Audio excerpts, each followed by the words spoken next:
Talk Show. Recorded live. Hello and welcome to Castle of Horror, the show dedicated to horror, movies, and awesomeness. This week, we begin a series on horror movies on Netflix with the 2010 Norwegian movie TROLLHUNTer. Bear in mind, if you haven't seen today's movie, we're going to be talking about it from the perspective of horror fans who have, so warning, spoilers ahead. From Denver, Colorado, I'm your host, Jason Henderson, writer of the Ben 10 comic series from IDW. With me from Austin is Drew Edwards, writer of the long-running comic Halloween Man, now from Monsterverse, and a contributing writer to Rockabilly Online and Monsterverse's Tales from the Grave. Say hello, Drew. Howdy, folks. Howdy. Also, in Austin, Tony Salvaggio, writer of the Victorian mech comic Clockworks from Humanoids and Psycom, the manga from Right Stuff and Tokyopop. Lead singer of the band Deserts of Mars. Say hello, Tony. Hey, how's it going? Hey, welcome back. And also in Denver with color commentary, as always, host of the mom-oriented podcast Pod Moms, attorney Julia Guzman. Say hello. Hola. Hola. Okay, more to the point, this is not just a series of horror movies on Netflix, because we actually did sort of start that last week with Argento's Dracula, which we just had to get in because we all wanted to admire that picture. But this is a series of horror movies on Netflix that we are foisting on one another, where each week one of us on the crew will choose a movie and everyone else has to watch it, which is different from how we usually do the show. This week's movie was chosen by Drew, and Drew's choice is TROLLHUNTer, a Norwegian movie, also known as TROLLHUNTer, and in Canada, TROLLHUNTer, and Norwegian is Trollhugeren, I think it's called. It is a 2010 Norwegian dark fantasy film made in the form of a found-footage mockumentary. It is written and directed by Andre Årdal and features a mixed cast of relatively unknown actors and well-known Norwegian comedians, including Otto Jespersen. TROLLHUNTer received positive reviews from Norwegian critics, and it opened in 2011 in the U.S. to mostly positive critical reception. So saith Wikipedia. But let's go straight to the first impressions. We're going to go Drew, Tony, Joya, and Jason. And Drew, for the love of Mike, why TROLLHUNTer? And give us your first impressions, and then we'll get into it. Well, I've only recently obtained Netflix streaming, and I had been a fan of this movie since I first saw it when its initial American release. And when I saw it was on Netflix, I subsequently watched it 3 times. I'll probably go in for another round, actually, after this podcast tonight. And I just think it's a charming film. Like, if I had to describe this movie in one word, charming would be it. It's funny. It's scary. The creature effects, for a change, unlike a lot of the movies we do on here, and definitely unlike the last week with Argento's Dracula, are excellent. The lead character of Hans is actually very, very, he's both fascinatingly complex and exactly to the point. And I just love how they've taken something supernatural and put this blue-collar world of, forms and not liking your boss and sort of being put upon, which I think is something that everybody can relate to. Yeah. Wow, very good. Okay, thank you for the first impressions. Tony, and then Julia, and then I'll go. Tony, what are your first impressions of TROLLHUNTer? I really like this movie. I saw it at Fantastic Fest with the filmmakers. They were there, and so got to talk to them and find out why they made this. And they were particularly impressed with the, that I think what sells it is the kind of flub thing at the end with the prime minister, saying, Yes. the president, like, there's trolls. Well, that kind of thing where there's this stuff, this world that's there. And, I think I had sworn off of found footage. Like, I'd had enough. I'd seen some really super crappy ones. I never wanted to see anything found footage ever again until I saw this movie. And I've subsequently kept that going until I saw this movie Afflicted, Afflicted? Yeah, I think that's it. Either that or Affliction. I have to look it up again. Mm-hmm. And I thought that was done really well.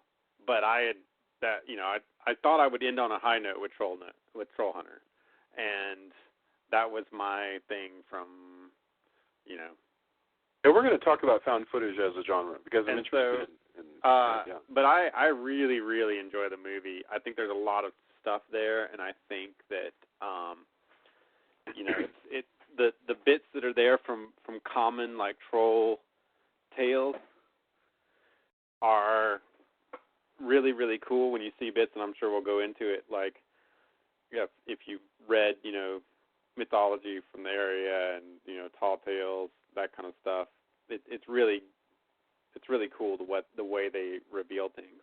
I thought it was really well done, and I'm really picky, having just watched, especially like watching Argento's Dracula and seeing the awful CG for something that probably cost more than this. Maybe it didn't, I don't know. Seeing the CG in this and what tricks they do, for the budget, especially, really, really nice. I think it looks really great. I think Trollhunter looks really great. Wonderful. Julia, what are your first impressions here? I had never heard of this movie, which I imagine that many of the people listening to this will have not heard of it as well. And so I pictured, when I heard Trollhunter, I pictured something like Gremlins. I pictured like some little troll, little trolls just running around and people, I don't know why I thought it was just I just thought it was going to be completely different than what it was because I was completely unspoiled for it. So what it is, though, like you said, is a found footage movie and it's just basically just following this, this little camera crew from a college, following this guy around because they've been finding these dead bears around, and so they're following this guy they think might be killing the bears, poaching the bears, and then it turns out he's like, okay, I'll let you know what I'm doing if you follow the rules, and so he lets them come along as he locates trolls in Norway. And it's so funny, the actual guy is a comedian, but he's totally straight, deadpan straight guy, Yeah. He doesn't even smile ever, and but he's so funny. And then and there's a couple other comedians that are in the cast, but it's not a slapstick comedy. It's just a really funny horror movie, and the animation is really good. I mean, I'm interested to hear later from particularly Tony, but from anybody who has insight, Drew, whoever, Jason, I don't know if you guys have insight about what kind of animation it is and that kind of thing, but I thought it was really good. So we're definitely going to get to that. So but I enjoyed it. Yeah. It was fun. I'll skip mine other than to say I'll second what everybody said here. I was not at all prepared for what this movie was about, and when people tried to describe the movie, they still hadn't quite described it in any way that sunk in. But that's largely because I've discovered recently that you can explain things all the livelong day, especially when it comes to a movie, and people will just stare at you. And then you play it for them, and they go, "Oh, right. Why didn't you say it was like this?" Right. Like, yeah. I did. I mean, like we keep saying, this movie is funny, and the movie is funny, but it's not Spinal Tap. This isn't A Mighty Wind. It's a mockumentary, but the humor is so extraordinarily dry that it's more like it's a 90-minute joke. And it's really good. I really liked it. So, what, in fact, is this? We're a horror show. We talk about horror movies, and we've stretched that wide enough to take in comedies like Abbott and Costello and sci-fi horror per se, like The Terminator. I mean, is this a horror movie? What is this? It's certainly a horror movie in parts. I mean, without going into full detail when we talk about it later, that scene in the old mine is very suspenseful and very frightening and very atmospheric. Because I'm not going to walk through the whole plot. So, but yeah, tell us about the scariest scene in the movie. Well, the one of the things that is repeated, one of the bits of troll lore that is repeated throughout the movie is that trolls can smell the blood of Christian men. And the troll hunter, asks the camera crew early on, "Are any of you religious?" And they all say no.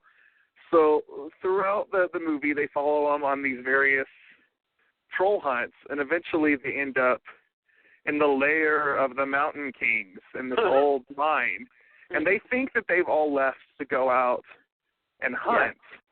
Yeah. But that was stupid right there. What are you guys thinking? Well, horror movie logic. But as it turns out that there are actually still several trolls in there, And even though they try to hide, the cameraman suddenly starts freaking out, and they're like, "Shh, just be quiet. We'll ride this out." And he's madly rubbing troll scent on himself. Right, because they establish also that you can throw off and confuse the trolls, which can be anywhere from 4.5 to 50 feet high. That you can confuse them by covering yourself in quote unquote troll stench, which seems to be squeezed glops of sweat and other glandular secretions from the trolls that you just glop all over yourself to try to mask your human smell, which is a grody bit of world building that they establish in this movie. Well, I mean, hunters do that all the time with whatever.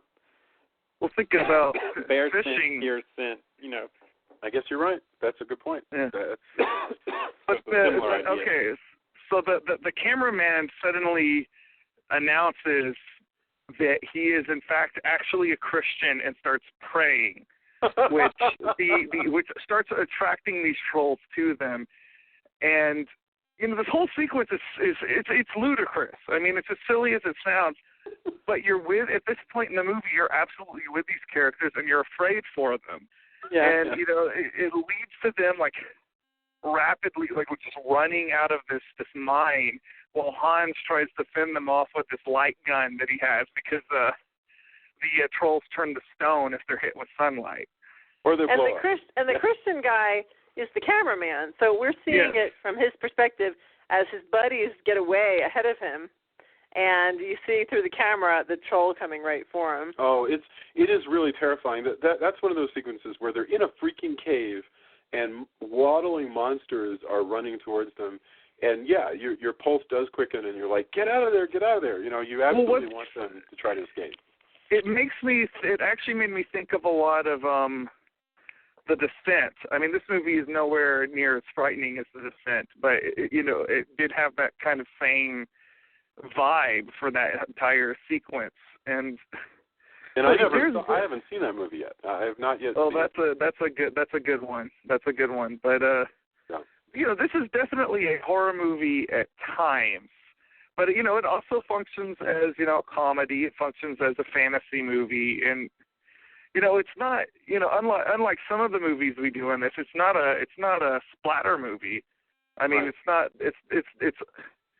not a violent kind of horror. It's more just kind of there's this weird atmosphere where your sense of reality might be challenged a little bit. Well, that's what's truly amazing. So thank you for describing this really scary sequence, and that sort of gets us into what's going on here. Is that like Julia mentioned, these students, it's about 3 students who are kind of lovable and good looking, and they're in their little ratty car and they're out. I think initially they're doing a filming thing about animal control and poachers and bears, and because there's been because all the bear hunters are licensed and everybody knows who they are, but there's been these dead bears showing up, so everybody has this idea that there's a poacher out there, right? And so there's this one guy, nobody knows who he is, and so they start to stalk that guy. And it's wonderful because when you think about it, this is Act 1. You're in Act 1, and you set up what initially they're up to, which is that they're doing their school project, learning about bear hunting and licensed animal control and stuff like that. And they meet this guy, and they harass him, and they follow him, and he tries to lose them, and so forth. And he is this brusque, leather jacket wearing, hat wearing, slightly doughy, bearded Norwegian dude with a cup of coffee, and eventually, at the beginning of Act 2 is when he basically says, "Okay, fine, you can tag along as we hunt some trolls," and then you find out that that's what the amazing thing about what this movie is about is that the world looks like our world, or at least our world if you're Norwegian. But does he actually say, I'm going to hunt trolls, or does he just say, okay, no, let's back up a little bit. Because first, remember, they follow him down this dirt road. Right. And they find his truck in the dark, And they get out and they start looking around in the woods with flashlights, and all of a sudden he appears and he goes, "Troll!" Which is the same word in Norwegian and English. So he just yells out, "Troll!" Yeah. And they're all like, "What?" And there's this giant troll, larger than the trees. Like it was like the thing from Lost at the beginning of the series like Lost. One of the Ents from Lord of the Rings. Yeah, it's a giant tree-looking troll, basically. Right. 3 heads. Yeah. 3 heads. Oh. So, that's where the illusion of the movie comes in. Is it gives us this world where these kids realize, oh my God, the world that we know looks the way it looks, and yet actually there are giant trolls running through it that we've just simply never been exposed to before. So can we? They are around. That's the difference. See, that's part of it. Is in like a lot of these Scandinavian countries, like the legends. That's their legend. We have Bigfoot or whatever else. They have trolls. They've been around for that's part of it in the same way that you might have Odin or whatever. Trolls are part of it. And so the idea that this guy is a secret government monster hunter. A sanction, like, hey, this is Norway, and so we have trolls because that's what Norway has. Yep. And we need these people to take like care of trolls. when they get out of hand, we have somebody who takes care of trolls because it's always been this way. And that's pretty awesome. He has a Ghostbuster gun.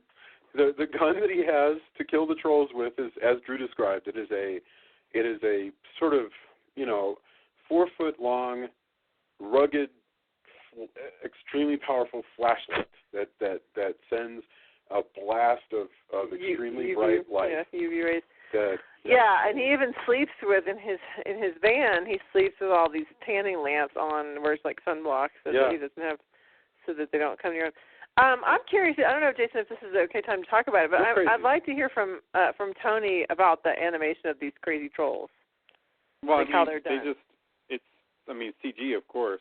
Is it just CG? Because it looks like, to me, it looks like the Harryhausen stuff. It looks I don't remember them saying that any of it. I think it was a mix. Like, they had some practical stuff. Like, they have people shaking the trees and doing all that kind of stuff. When they are on the bridge and the troll underneath the bridge is reaching at them with its arm and slapping. Well, but that's just the one arm. I'm talking about the 3-headed troll when he's running around. It looks like a claymation troll to me. I don't remember them saying that they used stop motion. They might have used a combo. I'd have to look it up again. I'm pretty sure they just...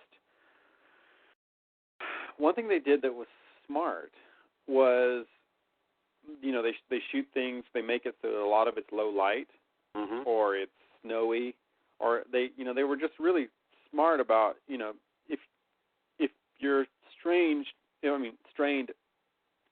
budgetarily, then don't do the hardest things that CG can do. And this is what I tell people all the time, like, if you know that you don't have money for CG, cut away. Right. Like, don't do it just because you think you have to. Like, be smarter. Yeah. Don't absolutely. Like, oh, hey, we have this CG, we just have to do this. No, you don't. Right. And so they've chosen. I think they just chose well. Well, they would do this thing where they would do the what do you call it? Not day for night, but where the infrared. They would do this thing where they're night vision. They need night vision. They're switching to night vision. So everything is in this weird pixelated view, and then they can spot, but it's in the dark. So then they can spot the animated beast through night vision. But it's just this like white blob. It's not. You're already looking at a weird, a weirdified view, so that it doesn't feel out of place. They do so many clever things here. Just think. Last week we watched Dracula 3D, and Dracula supposedly turned into a wolf, and it looked just wretched, truly awful. And here, and there's ways to do, again, like they could have done part of that practical. They could have cut away. They could have put the wolf in low light, etc. There's so many things. There was a movie a while back that I saw where I just saw the CG and I was like, that's terrible. And I was looking at it and I'm like, there's no reason why they should have like they could have cut away and no one would have cared in the movie. Like they wanted to get this awesome, quote unquote, awesome shot. Yeah. And it wasn't. I guess to some people maybe it was awesome, but if you can spot bad CG at all, it looked terrible. And so I'm like trying to go through that, and I'm like, instead, you can do like what, like I said before, like Faust, which is, I look at it and it's from the 20s and it looks better than tons of stuff I see every Absolutely. day. You can be smart about that. Like, I guess it just takes a gifted filmmaker to really, exploit that in the right way. Well, and to make responsible choices. And I think they had that. They had a vision, and they, executed on that. One of my favorite things here, and then I'd love to talk about Hans and get you guys feel about this main character. But one thing I really like as far as them building up this world is, boy, Norway looks cool in this movie. I mean, this is like, I don't know, in the United States, it actually looks like we're in Denver. Most of this movie looks as though you hopped in a van and you headed up into the foothills and then the mountains. So everywhere they are these wonderful sort of campsites and mountain roads and greasy spoons near the foothills, and it's just such a gorgeous. I've never seen a monster movie that is as beautiful looking as far as the sort of travelogue aspect of it goes. Right. Well, and again, that's why I was like, okay, well, that's when I heard found footage, I was like, oh man, I don't know. Then I saw a teaser, I was like, well, that looks, because it's a little less found footage looking than, That's right. They weren't afraid to shoot it on, really good cameras, really like a lot of the illusion of like if you were to film everything through a really bad camera, because even when they have a broken camera, the camera, the film quality still looks really, really good. Well, and the excuse is that they've brought in two after they get one killed, two different cameramen from the college who presumably have expensive cameras. Right, but I mean, you were going to say something. But everything, like even that aspect of it, like looks really, really good. Yeah. It's well shot, and of course, like coming from Rare Exports the same way, evidently there's a lot of cool stuff to shoot in the Scandinavian countries. Oh, absolutely. Like Sweden, Norway, Iceland, every all that, Finland. Evidently there's a lot of cool stuff to shoot in that area of Europe. The thing that I like about the found footage concept is that it enables you to do faster editing than normally, in theory, that we'd put up with, although I kind of feel like maybe you could do this in the mainstream as well. Like they're going to establish, hey, we left breakfast and then we drove a long way and then we got somewhere. And so since this is quote-unquote found footage, then you'll show them all go, okay, let's leave breakfast. So we all get up from the table. Then shot cut, now the car's driving. Shot cut, now we're there, and there's no like establishing shots or anything. Yeah, I love that because it really did feel authentically like just amateur video, It's but like also, you realize you don't need it. It's like I don't actually need to see them continue their dialogue as they go out and get into the car, and then And have these like smooth cuts.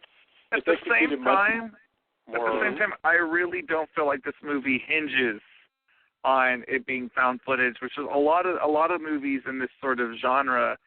They really hang it on that gimmick, and they let the fact that this is got an interesting, as we keep saying, an interesting world that all these characters inhabit. Really is what gets you into the movie. It's not the idea that these are some film students. That's just sort of your setup. Too many found footage movies are hung up on the idea that they're found footage movies. Can you think of an example of that? Because here's a recent example. The thing that drives me crazy. There's like I think it's KFC commercial set now, where it's like a YouTube video, and they're filming themselves, and they have cuts like, it's these planned cuts to make it look amateur, and they skip and they stutter, and one guy's talking about stupid famous bowl, and another is two people like, I would love to eat this, and somebody else is but all of them, it's this marketing attempt to make it seem real and down with the street. And it looked like YouTube videos, and they're awful. And the fact is, YouTube videos, you can do, like, people do better YouTube videos now. Yes. Sure, of course. Like, you're not hinged on that. But it's like these commercials are YouTube videos from, like, 2 or 3 years ago. Yeah. And, I mean, people still make bad ones, but the thing is, like, somebody decided to make this marketing decision, you know, and often it is that. Another one that got killed was there's a terrible one called the Poughkeepsie tapes, and it did so horribly at Bud-Numathon or around. I don't know if it was just Bud-Numathon. They got shelved. Wow. And that one was both, to me, like, not only was it found footage, but I think it was really kind of felt really malicious. And also you could recognize, like, there were actors you'd seen in, like, commercials and stuff. Yeah. And for a found footage movie, once you recognize, like, somebody you've seen in a, you know, national run commercial, and he's supposed to be some newscaster, you know, there's your credibility. You kind of, you lose that, you know, sense of, I can give up, you know, I believe this now. Like, the whole thing hinges on it being fairly, I think most found footage hinges on it being believable that this is something happening to somebody who could be your neighbor or friend or the guy you know at work, right? Guy or girl, whoever, you know, the people you know, this could happen to them. And I think that's what a lot of it is. This movie in particular, while it starts with that conceit, you know, the way it's filmed, again, you know, it's like what Drew said, it doesn't hinge on that. And I think that's a positive thing as well. Well, I think it shows that the filmmakers were smarter about what they were doing because they knew that was only going to carry this movie so far, and they made, and maybe this will segue us into our next topic, but you know, Hans is a very, very, very, very fascinating character, and you can watch these kids just interview him and find out about his job, and it's extremely interesting. He is very. So tell us a little about. I mean, I mentioned earlier sort of what he wore, but give us sort of a sense of Hans, who's really the central character of this whole movie. Hans, to me, is sort of a quintessential blue-collar curmudgeon. You know, he seems like he doesn't like his job very much, but he sort of resigned himself that this is what his well, I guess he hasn't resigned because he does kind of get on the damn the man train within the confines of this movie. But, you know, he's very deadpan and, you know, very, you know, matter of fact. But at the same time, you know, his dialogue is very wickedly funny at times. And he also seems just extremely, you know, unlike most characters who are put in this sort of monster hunter, monster slayer role, like they usually try to build them up. You know, you think of like a character like Blade, or who is very like quippy, or well, not quippy, but you know, badass cool. And then you think of or Buffy, who is quippy, or even going back to the Peter Cushing mold, where you sort of have this sort of Sherlock Holmes style brainiac. Hans is very square, which also makes him very believable. Yeah, he made me really sad. I felt so sad for him because, and I guess I feel sad for a lot of these kind of characters, but it just seemed like, you said that he was resigned. I feel like Buffy's a good example because Buffy is a slayer. She's like, that's what she has to do, but at least she has friends. Like, he's the only one that does this work, and somebody has to do it. So he can't just quit. But it's so sad because I don't think he likes it. I don't think he wants to do it. Well, they keep calling him a hero, and he's like, no, I'm not a hero. What I do is dirty work. Yeah. Well, he's the same as a game hunter who has to call a boar population or a deer population. And it's whatever. And he doesn't these are sentient. Like, these are even more sentient. Like, of course, animals, I mean, not to downplay, but these trolls, they're closer to what we would think of. In the same way, if you had to call it'd be more like if you had to have the dirty job of calling a population of apes or you know. Well, and they're closer. largely humanoid. And so so that's why I'm saying, like, they you know, they have family packs. He's seen that. Yeah. So I think he started out probably being like, hey, I'm working for the government. I'm a hunter. This is something I can do. And, you know, at the point where he tells the terrible story about having to just slaughter families of trolls. You know, he says, I killed them all. You know, this is to him, you know, war atrocities. Yeah. For a government who may or may not appreciate it. And not only that, but he can't tell anybody. These are supernatural beings that people would be scared of if they knew that they still existed. They've been in fairy tales and kept in fairy tales. They don't seem like they appreciate him very much at all. No. Well, I don't think anybody does. I mean, he can't tell anybody. Like, in the same way that, you know, you keep coming back to the X-Files, like in the same way that they're like, oh, hey, look, it's the Boogeyman crew, you know. Oh, how's the green aliens? You know, how's the gray aliens? I also think a lot about Men in Black, but you know, if Will Smith was suddenly the only guy, or more appropriately, if Tommy Lee Jones was the only guy. He's actually, you know what? Tommy Lee Jones is a great example of what this guy is like. He's a lot like Tommy Lee Jones.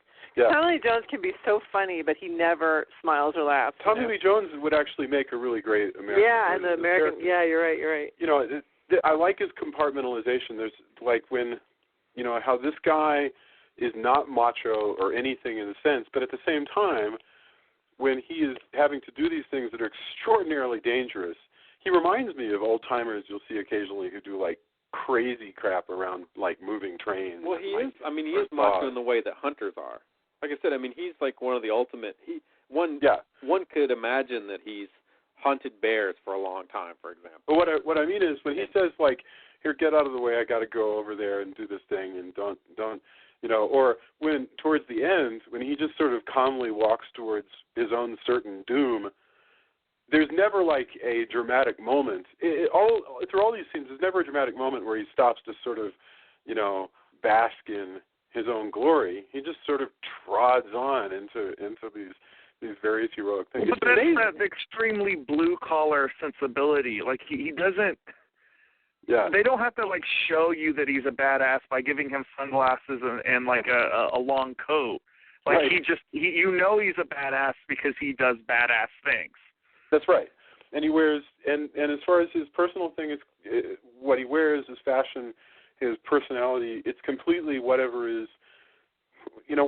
comfortable to this poor man with this sad job. So, yeah, he wears a comfy leather jacket and sort of dorky aviator sunglasses and a hat, and he has what seems to be a girlfriend who works at the lab, you know. Well, she's a vet. And that's like one of the best sequences in the whole movie because, like, for one, like, you get the sense that they're having a relationship, but they don't quite go into it. And then she talks about. I love the look on the guy's face that the video, the guy, you know, the college student when they hug and he's kind of like, oh, right. That was really funny. Right, because they stop at the lab and Hans does when they leave after the students interview the vet who analyzes whatever samples Hans brings back.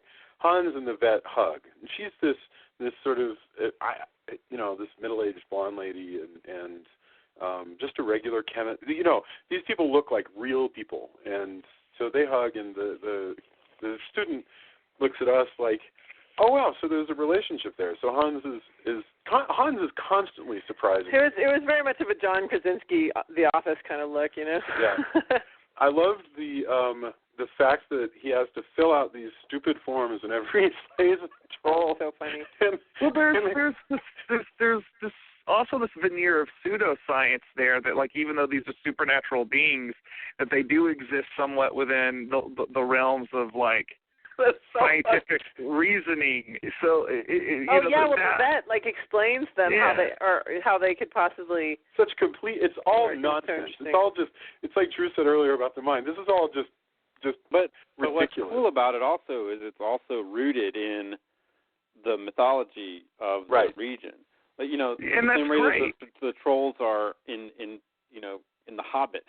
Tell us die. more about that, because I don't know anything about trolls other than then I know the three billy goats gruff, and there's like a troll, and there's a grumpy old troll who lives under a bridge. Well, that's the reference. They actually quote that in the movie because they have the billy goats that are on the bridge, and then the trolls under the bridge. Remember? Yeah. That's right. Yeah. Well, I mean, that's right. when they started. For me, reading a lot of mythology and stuff, and when when he starts pulling the goats, and there's the bridge troll, you're like, or these fairy tales, or you're like, oh man, like it's a bridge troll. Like, of course, the billy goat's gruff. Like you know.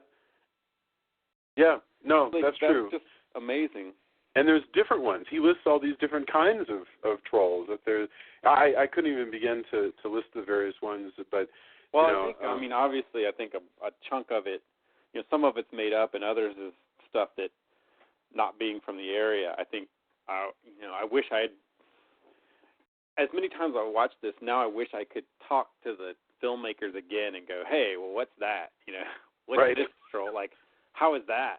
Why is that name? How much of this is mythology and how much of it is stuff you made up? And they I think what sells it is that it feels.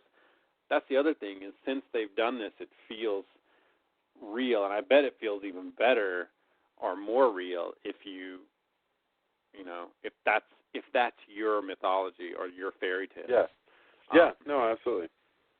And I think that's really cool. And again, because they were smart about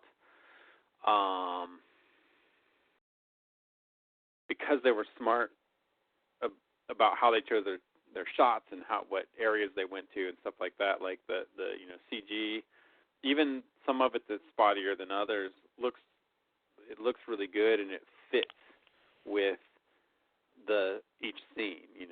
Well, I think the designs of the trolls actually helps a lot because while they're frightening, they're also still very whimsical looking. So, like in your mind, when you're looking at them, like you're already sort of justifying their existence for yourself because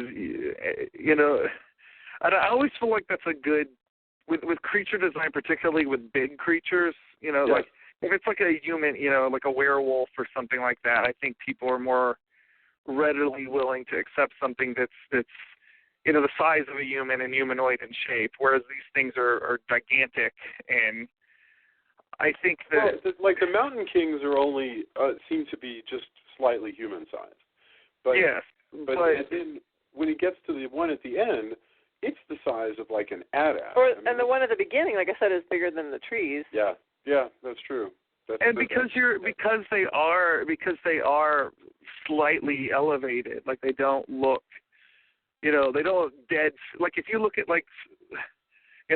big creatures in a lot of other movies, they tried to make them really, really, really terrifying looking. And that's the thing with Godzilla. I mean, that's the thing.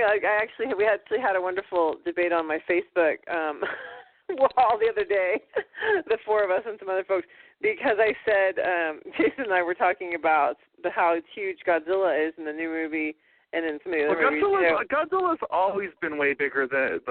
I know, but it was so funny because we were talking about the physics and how it's like every time there's a Godzilla movie, the physics become an issue and everything. And I said, I don't understand why they don't just make him like a dinosaur and just have him be 400 feet tall. Instead of being 400 feet tall, have him be like a dinosaur size. And Jason goes, I don't even know how to talk to you right now.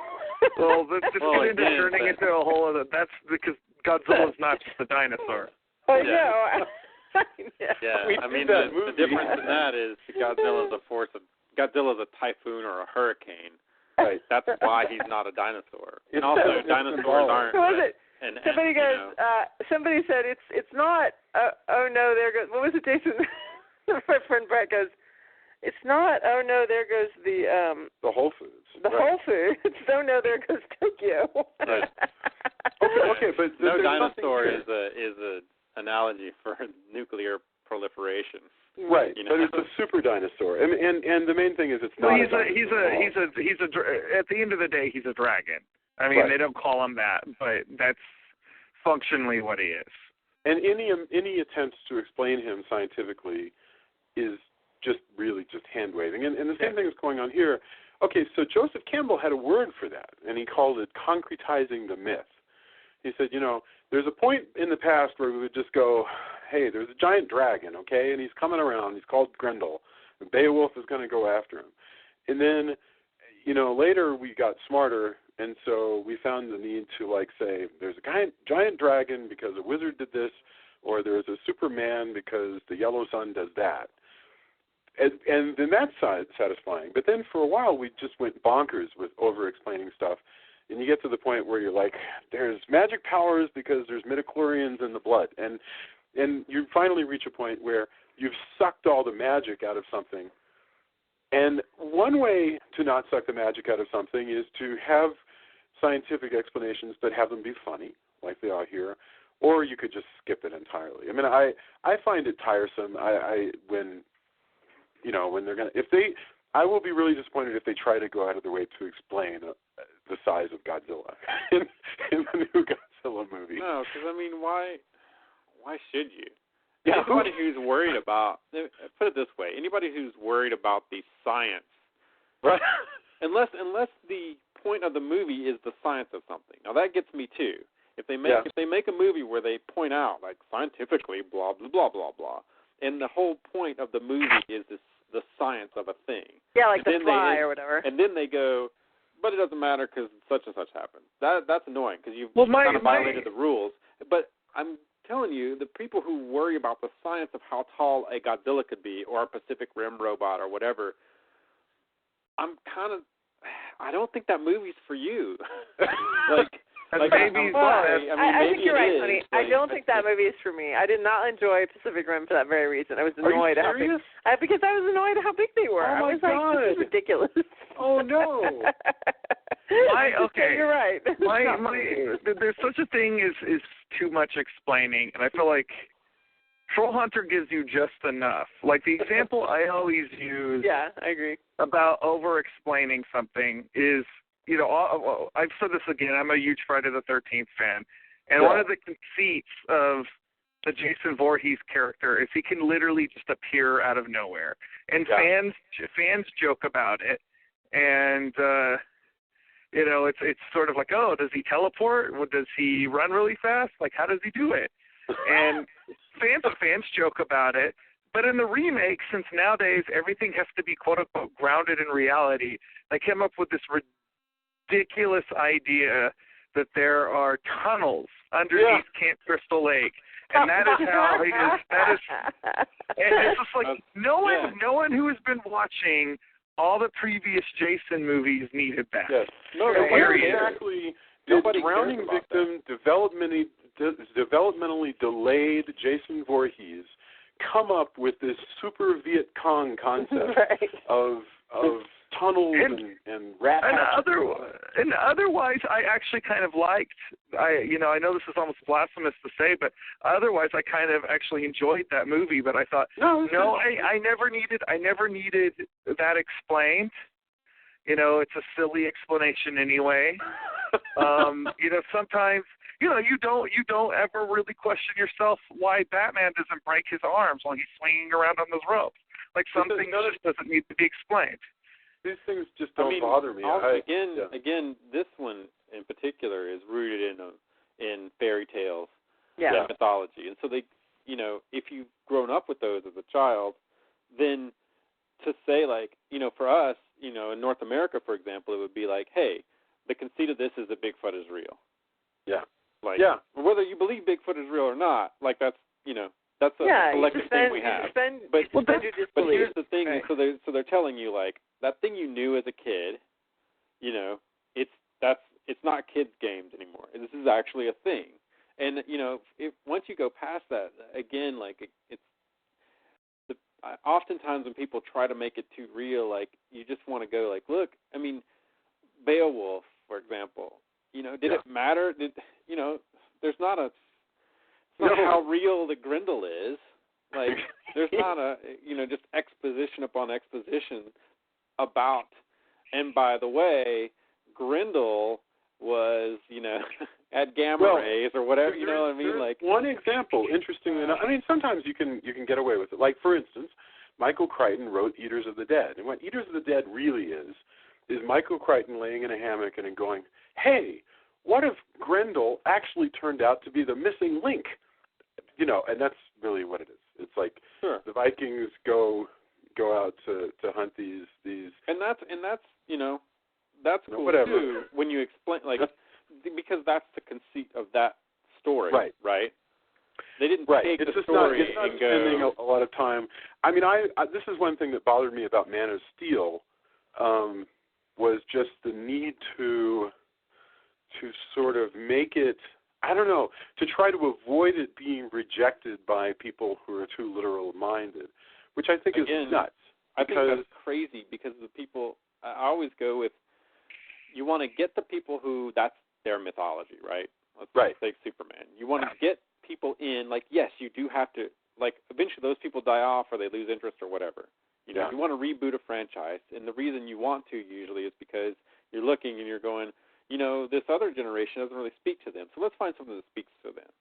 So, but the thing, the Holy Grail is you want to still keep the people who want to see this, you know, want to see this again. You know, I remember this from my youth. And then you really do need those people so they can go, hey, look, I know you aren't into this yet, or you know, you're on the fence, but this was really cool, and that enthusiasm builds. Well, I mean, the X-Men did it extraordinarily well. You know? Yeah, and I think, you know, one of the ones I've seen lately was the Lego movie.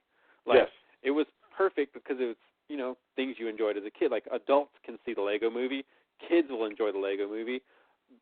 You know, teens will enjoy the Lego movie for a totally different, like, they'll get the concept that maybe the youngest kids won't get, where they're kind of like, oh, look, you know, cool, funny things are happening. And adults go, haha, that's humor. You know, on my level, I get that. I'm going to take my kid back because I actually enjoyed it too. We all bonded and liked those things. And I think that's that's when you can get that. But, you know, when a bean counter is looking at it and going, our demographic is this, and they're saying all these buzzwords, and they're going, well, who cares about the old? Like, I think that's where we get into problems, you know. Right, because so much cleverness here, and in any one of these things, is when you go ahead and try to use something like from the familiar story, you know, from people's memory, or in the case of Superman, if you were to go ahead and use something that already existed instead of, you know, I like the fact, for instance, that they used Jor-El and Krypton. It would have been really annoying to me. But now for the new movie, they're talking about making Wonder Woman into a Kryptonian. In other words, as far as I can work out, it means they're thinking of making Wonder Woman into Supergirl, which makes no sense to me at all. So I'm like, if you want to make Supergirl, we got a character for that, and she's called Supergirl. But although I did, you know, as far as explanation goes, I did have a guy I was having an online discussion with who said, I love the midichlorians thing in Star Wars because then it's not a supernatural thing. And I think the supernatural stuff is bogus. And I was like, well, I don't even know where to start with Thor lightsabers. But it's all of this stuff it's all of this stuff that kind of makes me wonder whether or not you could do an American version of Trollhunter, which is something they were talking about doing. I think it's kind of stupid because I think as much as I would love more people to see this, and I hope people who listen to the podcast, if they haven't seen it, and we don't spoil too many things so they go and watch it. It is, you know, again, you know, just among us, I probably, you know, I had a book on trolls when I was younger, and I read a lot of stuff from the area, you know, just randomly had, you know, those were the library books and the things I read. And so it spoke to me in a different way. I mean, I think if you did an American one, they possibly might have to explain more, you know, when you have a collective tale from, you know, whatever area of the world that you live in, you know, other people are going to miss some stuff, and, you know, I think it probably resonates in a different way than it does even to us, even, you know. Well, I think it's, I don't know, man. I don't know if they can pull it off. Obviously, Americans know what trolls are. I mean, the relationship is different. But, I mean, we keep talking about Bigfoot. Like, I think you would almost have to make it like Bigfoot Hunter or, you know, something that is definitely more permeated in the American consciousness. Because, I mean, we... Well, it's hilarious, though, that the notion here isn't that these are the last trolls. Apparently, if I understand correctly, there's like thousands of trolls out there in their own territory, and we're in this movie only seeing the ones that like go bonkers and break out occasionally. So I mean, somewhere in Norway, there's thousands of these guys, I guess. Yeah. Oh, there used to be. Right. Well, I mean, yeah, we know he wiped out a whole bunch in one particular area because they needed to put up, like, the government's always having to build stuff, and sometimes it interferes. Well, they learn that some of the power lines aren't actually power lines, but they're giant electrified fences to keep trolls out. That's so brilliant. That's so great. That would be so great. It would be like if I said, hey, remember, how occasionally you're driving around and you look up on a power line and you see, like, some shoes dangling there? Those are actually for aliens. We're talking to aliens. Yeah, exactly. No, and that's the thing that the flub at the end. So that's the thing that the footage of the Prime Minister talking is that he says, we have people don't like these power lines, but we have trolls, and so we have to have power lines. It's so funny. I'm really curious what he actually said. Well, I looked this one up, and the guy really did say it. And he said trolls, but he was actually referring to a place that just happens to be called Trolls. It's called Troll Field. So he did say, hey, we need power lines. We have trolls. But what he meant was, we have... Hilarious. Like I said, the filmmakers were really, really happy about that. Yeah. It worked out really well. We should wrap up and get our final thoughts so that we keep this somewhere near the target 60 minutes that never seems to happen.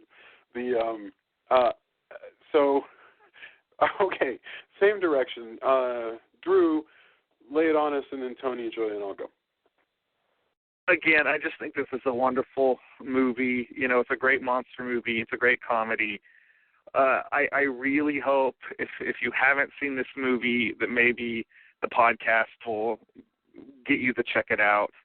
That was really my ulterior motive in getting this on the podcast. This is a movie that I feel like more people should see because it's a lot of fun, and it's kind of a breath of fresh air because so many monster movies come out and they're just kind of ho hum. This one's really special, and I just dig it a lot. So please, if you watched it to prepare for the podcast, great.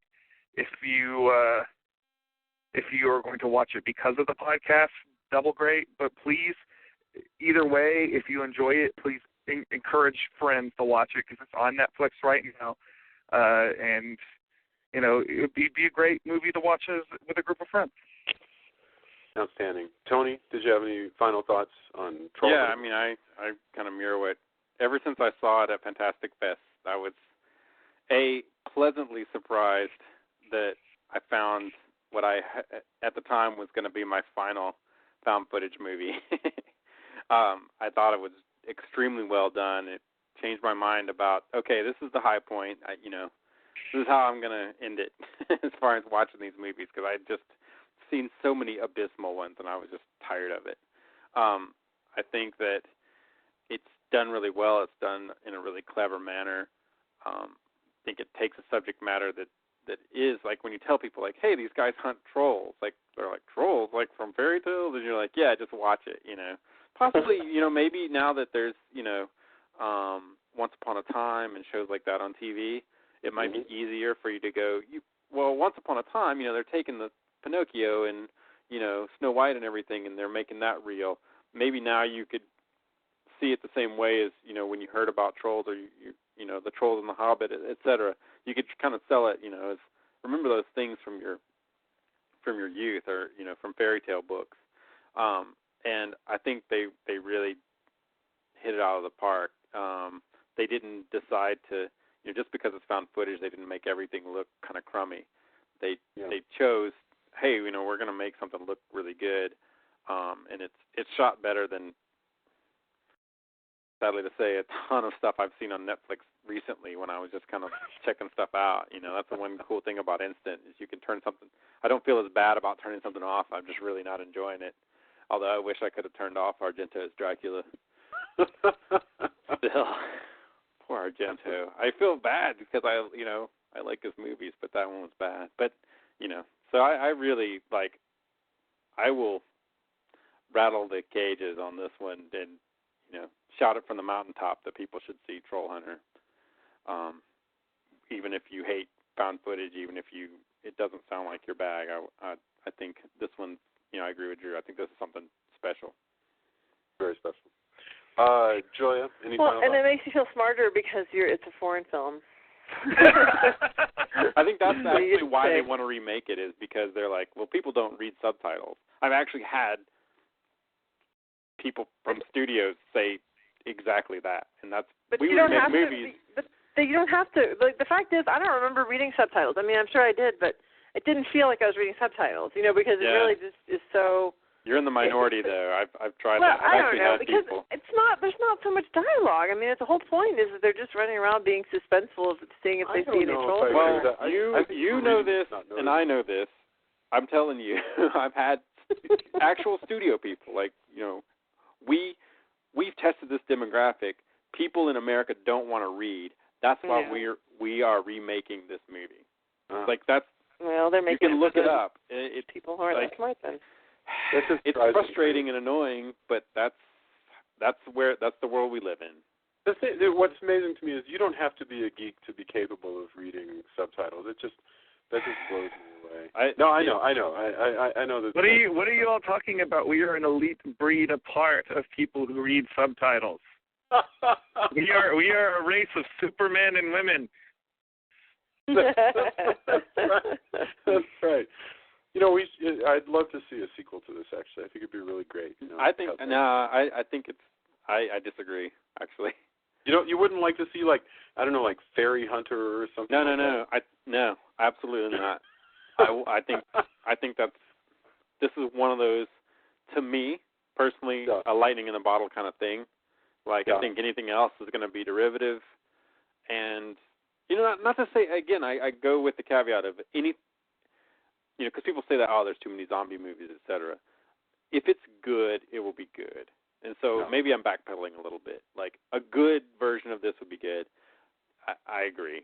I'm with you. But I think that it is a thing. I'd rather see something else good. I don't know if that makes sense. I'm with you. Julia, what are your final thoughts on Troll Hunter? No, that's all. I already said it. We just went back to. Tony just went back and summarized some more things. Oh, well, then I apologize. Yeah. Okay. Yeah, all right. I have no final thoughts because everybody already said it. I really, really enjoyed this, and we should. There's nothing more. This was really a pleasant surprise. Drew, thank you for foisting this on us. Mm-hmm. You did no not problem. choose something. You did not choose something to torture us with. You chose something wonderful. Mm-hmm. And if I'm gonna share something with my friends, I want it to be something that I'm sort of passing on, so it'll get the good word of mouth that I would like it to. I don't have that compunction at all. I mean, Ours will be dirty. I've been trying to decide just how bad whatever we're going to watch next week is going to be. But your heart's in the right place, so I totally appreciate that. All right. Let's get endorsements. Drew, did you have anything to endorse this week? Well, I have been devouring American Horror Story, also on Netflix. It's a bit uneven in terms of quality. It veers from being really, really great to just stuff that you're just kind of what the heck? Why would they do that? Yeah, I binge watched both seasons, and I'll totally vouch for you exactly the same way. It is completely berserk in a way that is utterly enthralling. I sort of feel like that the writing team was throwing darts at a dartboard, and they were like, and ghost sex, and slasher movie, and why do you think that works better than, say, Kingdom Hospital, which Stephen King tried to do? I don't know that it completely works here, but it makes for very entertaining. Even when this is bad, it's sort of the oh, that was so bad, but I feel so good kind of bad. You know, it's kinky enough to where it definitely hits into guilty pleasure territory. But at the same time, there's like some amazing performances from, you know, if you're not familiar with American Horror Story, basically you have the first season, which is a haunted house story, and the second season, which I can't even really get into because I don't even know what to say, what kind of story, other than it takes place in an insane asylum. But they take the same cast and make these season-long horror movies with it. But you know, no characters carry over, just the cast. And it's campy, delicious fun, and I think I definitely think Hammer movie fans would find a lot to like here because it's got a similar, like I said, a similar sort of, especially the 70s Hammers where they started to get kind of perverse. I think there's that kind of thing going on there. I also have to plug Punk vs. Rockabilly 4 at Flamingo Cantina. They're in South by Southwest this Monday. I can't believe I've been doing this. I was thinking about this today because I went on sort of my last run of putting up posters, and I was like, my God, I've been doing this for 4 years. And it's a completely free show. You don't even have to have a wristband. Please, if you're in Austin or are Austin residents, please come out. Doors are at 7. Outstanding. Tony, do you have any endorsements? Well, my endorsement's kind of for the future. This week they announced that they're doing the 90s Godzilla movies on Blu-ray, the ones that Sony owns. So there's a few missing here and there, but, you know, we're going to get Godzilla on Blu-ray. You know, I wish that it was the, you know, 60s ones, some of which have been on DVD. But, you know, I wish, and 85 is my Holy Grail, but it sounds like the rights are in dispute, so who knows if that'll very happen. Complicated. I'm completely confused. If I'm confused, I know. All the different, there's like 3 or 4 Godzilla series already? There's 3. There's different continuities. Yeah, there's 3 continuities, and 85 is the launch of the second one, basically. But the 85 rights, you know, they were parts were with New Line. I guess New Line's not around, but then somebody else had. It's really. I was reading about it, and I was just sad because there's a bunch of stuff that's like that. But you know, on the good side is we're finally going to get. Yeah, on the good side, we're getting the 90s ones, and a lot of those were good. I especially like the 2 Mechagodzilla ones, the later Mechagodzilla ones. Those are really fun. There's a lot of oof in some of them with special effects and stuff like that. But the idea is that supposedly we're getting the best versions of these that have been out in a while. There'll be Blu-ray, there'll be anamorphic, there's subtitle tracks, whereas before there weren't on some of them. They just had the American ones. I don't own as many of those because they've been on streaming, but most of the streams are, dubbed, and the dubbing's pretty terrible on a lot of them. But, that's cool. Also, I have to plug locally, I just went to an amazing event and went and saw Fred Williamson talk. That's tonight. You went tonight. Yeah, and it was amazing. It was inspirational, and the Austin Film Society and Lars there and the whole crew who put that together and has, it's continually hosting stuff. Like, I've seen so much good Austin Film Society stuff over this past year that it really, it was something else. I've seen great talks, just amazing things, and there's more of that amazing stuff going on, and I just, it was something special. So, if you are listening to this in Austin, or if you're going to visit Austin, check out what's going on with the Austin Film Society, and they're doing good things. So. Very cool. Julia, did you have any endorsements for us? Well, yeah, we were talking about remaking, this movie and what that'd be like, and because it's too foreign apparently. And there's a TV series that we watched. We may have endorsed earlier. I can't remember. It's French. It's called Les Revenants, with the Returned. And so we watched it in French with English subtitles, and now apparently they're doing an American version called Resurrection, which I just saw the ads for. But it looks like the stories will be different. So that'll be kind of fun for those of us who watched the French version. We won't be spoiled for it. Yeah, because they got different returned. Yeah, we won't be watching it going, oh, that's that one who did this, or that's what happened with this person.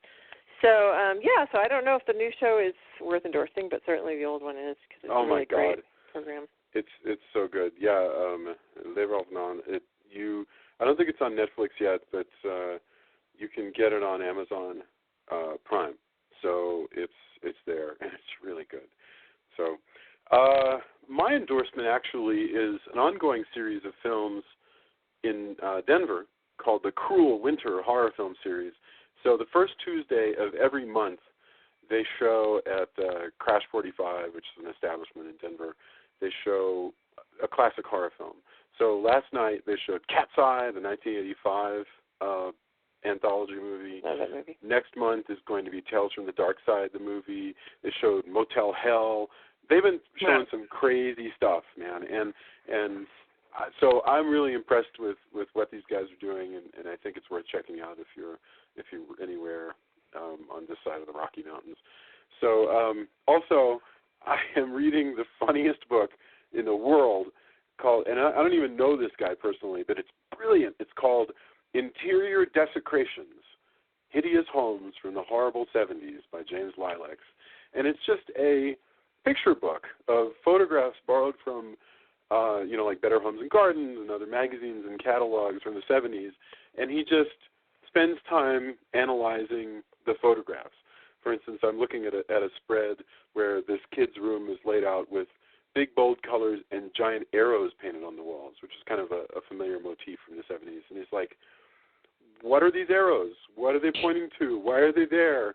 And then there's a picture of a clown, just a painting of a sad clown against a black backdrop, and it's sort of left alone. And he goes, no arrows point towards Snarky the Clown, who will climb out of the frame after midnight and slaughter the entire family. And I love this. James Lilacs is a funny as heck writer. The book is called Interior Desecrations. It's been around for a number of years, and I totally recommend it. So that's it for my endorsements. That's it for the show. So here is your assignment, those of you on the call and those of you listening. Next week we are going to talk about, 2 weeks hence. You have 2 weeks.